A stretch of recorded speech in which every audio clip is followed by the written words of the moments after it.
How you doing, HCC? Good. I'm Steve. That was a little bit CBeebies, wasn't it? Hope you're well. Nice to be chatting to you again from my car.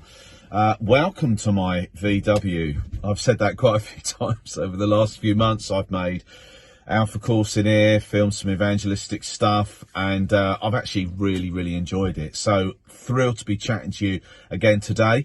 Matt has asked me and a few others to film a little 5-minute clip for you under the heading of one thing I would like to challenge you with.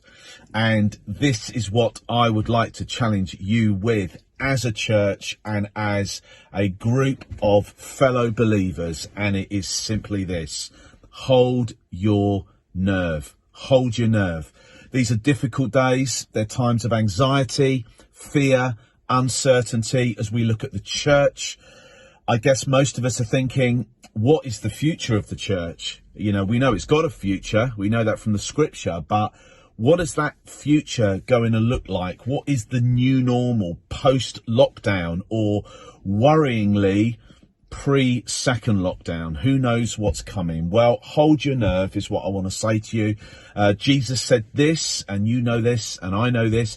Jesus said, I will build my church, and the gates of hell itself will not prevail against it. He didn't say, you'll build it for me. He didn't even say, you'll build it and I'll help you, or you'll help me. He said he will do it. So difficult as this is, I believe this is a time to wait and watch and observe. But here's a little indicator, a little clue that I would love to challenge you with today, and it's from the end of Acts chapter 2, and there we find we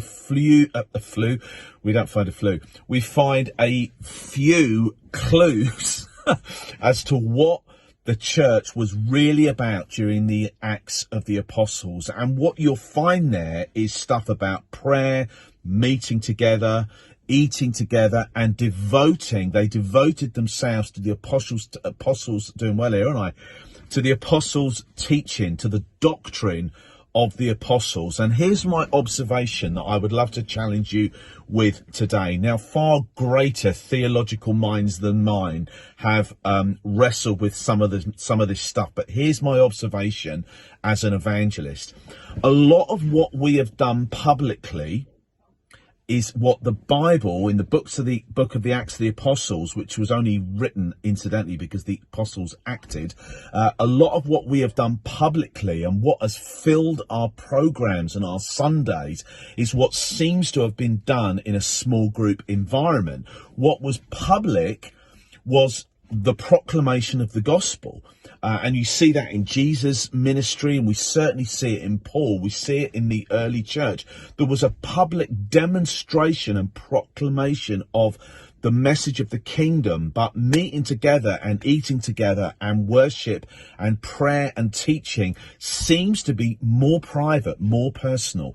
I wonder whether we are going to see a upside down kind of a church moving forward, which possibly will greater reflect the church that we find in the book of Acts, even though it's not a manual, it's not a handbook. In some ways, wouldn't it be great if it was? But it isn't. It's there to provide us with an insight into the life and the energy and the passion and the mission of those early followers of Jesus. So I think the church needs to be a theatre and a hospital. What do I mean by that in my last 40 seconds? A theatre to publicly demonstrate and to create a sense of encounter around the person of Jesus and the cause of his kingdom.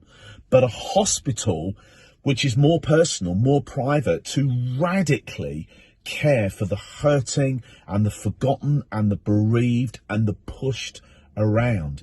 Let's make sure that whatever our public gatherings are moving forward are a reflection of what was public in the New Testament, and let's make everything else in our homes and in small group environments. So finally, my challenge for you is hold your nerve. God bless you, every single one of you, and I hope to see you in a public environment or in a smaller environment really soon. Bye for now.